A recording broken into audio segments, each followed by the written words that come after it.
सुबह हमारे पास ये सूचना आई कि मंडरेला थाना क्षेत्र में बजावा गांव में एक बुजुर्ग दंपत्ति की काफ़ी निर्मम तरीके से किसी धारदार हथियार से हत्या कर दी गई है।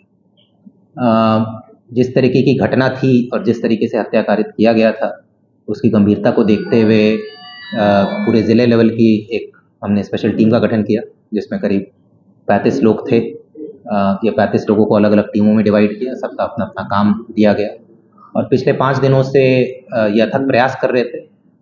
करीब 200 से ज़्यादा लोगों से पूछताछ की इन्होंने, 160 से ज़्यादा सीसीटीवी फुटेज खंगाले गए। साथ ही साथ जो तकनीकी जो विश्लेषण करते हैं, चाहे वो सीडीआर हो, बीटीएस हो, टावर डंप एनालिसिस हो, वो सारा चीज़ कर रहे थे।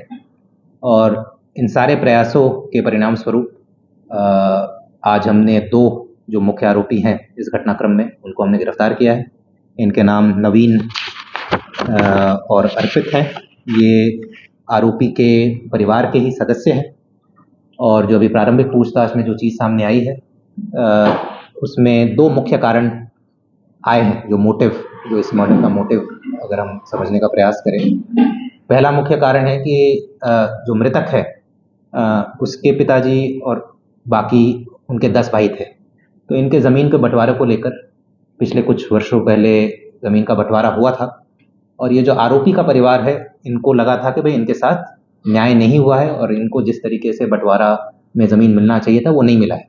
तो वो एक इनके मन में पहले से बात थी कि भाई हमारे साथ न्याय नहीं हुआ है। और ख़ासकर इस मृतक ने, जब वो ज़मीन का विभाजन हो रहा था, प्रॉपर्टी का विभाजन हो रहा था, तो आरोपी पक्ष को सपोर्ट नहीं किया था, दूसरे पक्ष को सपोर्ट किया था। तो इसीलिए इनके मन में मृतक के प्रति एक गुस्सा था। इसके अलावा एक और चीज़ जो सामने आई है प्रारंभिक पूछताछ में, जो मुख्य आरोपी है वो मृतक के घर पर रहता था और उनके काम में हाथ बटाता था। मृतक का जो बेटा है, उसके दुकान थी, उसमें भी ये काम करता था बीच बीच में और हाथ बटाता था।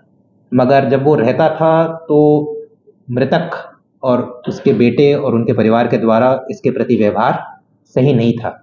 बहुत बार इसे धुतकार दिया जाता था या इसकी बेइज्जती करते थे, इसे नीचा दिखाया जाता था, जिसकी वजह से इसके मन में एक अंदर से काफ़ी नफरत पैदा हो गई मृतक और उसके परिवार के प्रति। तो ये काफ़ी दिनों से ये प्लान कर रहा था कि एक तो जो ज़मीन संबंधित जो विवाद था और जो प्रॉपर्टी का विभाजन था, उसमें भी हमारे साथ अन्याय हुआ, उसमें भी मृतक ने हमारा सपोर्ट नहीं किया और साथ ही साथ मृतक और उनकी वाइफ और जो उनका बेटा है, उनका बर्ताव भी मेरे प्रति अच्छा नहीं था। तो ये दोनों मोटिव को ध्यान में रखते हुए काफ़ी दिनों से ये प्लानिंग कर रहा था कि एक तो मृतक और उनके पत्नी को मारना है, साथ ही साथ इसका इरादा उसके बेटे को भी मारने का था। और उस दिन भी इसने कुछ देर इंतज़ार किया था कि बेटा अगर घर से निकलेगा तो उस पर भी इसका वार करने का प्लान था। कुछ महीनों से कर रहा था, पर फाइनली अभी 30 तारीख की रात को ये अपने एक सहयोगी के साथ यहाँ आया और इस घटना को अंजाम दिया। गिरफ्तारी गुड़गांव से किया है। ये पिछले 1.5 साल से गुड़गांव में ही डिलीवरी बॉय की नौकरी कर रहा था और ये घटना कारित करने के बाद वापस गुड़गांव चला गया। इसमें अभी फ़िलहाल हमने एक बाइक जब्त की है जो कि मृतक के पुत्र का था और ये घटना करने के बाद अपने साथ गुड़गांव ले गया था, छिपाया हुआ था कहीं पर। साथ ही साथ अभी प्रारंभिक पूछताछ में जो हथियार का इस्तेमाल हुआ है उसके बारे में खुलासा हो गया है, अभी जब्ती हम करेंगे।